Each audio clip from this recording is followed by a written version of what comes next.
Чингис хаан дэлхийг эзэлсэн Монгол хүчтэн. Та Чингис хааны тухай сонссон уу? Түүний нэр дэлхийд даяар зуурайтаж түүхэнд мөнхөрсөн. Монголын эзэнт гүрнийг үндэслэгч Гарамгай Жанжин бус төрч түүний тухай товчхон танилцуулъя. Тэмүүжин хэмээх нэрээр төрж хүнд хэцүү амьдралыг туулсан.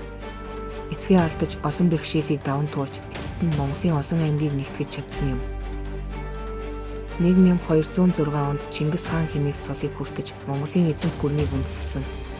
Түүний удирдлагын дор Монголын Арим Азийн Европыг байлдан дагуулж түүхэнд хамгийн том эзэнт гүрнийг байгуулсан. Чингис хаан зөвхөн дайчин Жанжин биш, бас Гарамгай улс төрч байсан. Тэрээр хууль тогтоомжийг шинчилж, худалдааг дэмжиж, соёл иргэншлийг хөгжүүлсэн.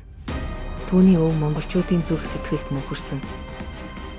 Монголын түүх соёлыг гүнзгийрүүлэн судлахыг хүсвэл манаас үгийг дагаарай. Дараагийн бичлэгээр илүү сонирхолтой түүхүүдийг хүргэх болно. Лайк дарж, шеэр хийж Монголын түүхээр аялаарай.